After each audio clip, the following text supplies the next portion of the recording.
ഈശോയിൽ ഏറ്റവും സ്നേഹം നിറഞ്ഞവരെ, ഇന്ന് പരിശുദ്ധ അമ്മ എലിസബത്തിനെ സന്ദർശിക്കുന്ന സന്ദർശന തിരുനാളാണ്. അഗെയിൻ ഇളയമ്മയെ സന്ദർശിക്കാൻ പോവുകയാണ്. മലമ്പ്രദേശത്തേക്ക് തിടുക്കത്തിൽ യാത്ര ചെയ്തു എന്നാണ് വചനത്തിൽ പറയുന്നത്. നമ്മുടെയൊക്കെ സാന്നിധ്യം മറ്റുള്ളവരിൽ ദൈവകൃപ നിറയ്ക്കുന്നുണ്ടോ എന്ന് ചിന്തിക്കേണ്ട ഒരു നിമിഷം കൂടിയാണ്. നമ്മുടെ ഉള്ളിൽ നന്മയുണ്ടെങ്കിൽ, നമ്മുടെ ഉള്ളിൽ ഒരുപാട് കൃപയുണ്ടെങ്കിൽ അത് മറ്റുള്ളവർക്ക് ലഭിക്കും. നമ്മുടെയൊക്കെ സാന്നിധ്യം മറ്റുള്ളവർക്ക് സന്തോഷം പകരുന്നുണ്ടോ?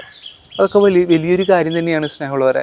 ചിലപ്പോൾ നമ്മുടെ വരവൊക്കെ കാണുമ്പോൾ ചിലവരൊക്കെ നമ്മുടെ ഇടയിൽ നിന്നൊക്കെ മാറിപ്പോകുന്നുണ്ടെങ്കിൽ, നീങ്ങി നിൽക്കുന്നുണ്ടെങ്കിൽ, അതൊക്കെ നമ്മുടെ സാന്നിധ്യത്തിൻ്റെ വലിയൊരു പ്രശ്നം തന്നെയായിട്ട് നമ്മൾ കാണേണ്ടതായിട്ടുണ്ട്.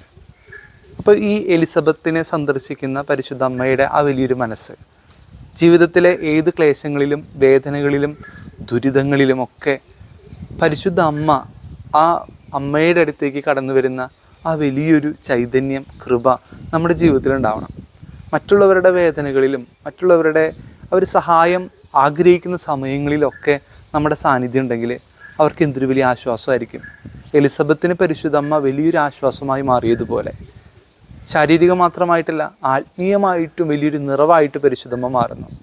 നമുക്കും സാധിക്കണം മറ്റുള്ളവരിലെ ആത്മീയ നിറവാകാൻ, സന്തോഷത്തിൻ്റെ നിറവാകാൻ, സൗഭാഗ്യത്തിൻ്റെ കൃപയുടെ നിറവാകാനായിട്ട് നമുക്കൊന്ന് പരിശ്രമിക്കാം. പരിശുദ്ധ അമ്മയുടെ ഈ ഗുണം നമ്മുടെ ജീവിതത്തിലുണ്ടാകണം.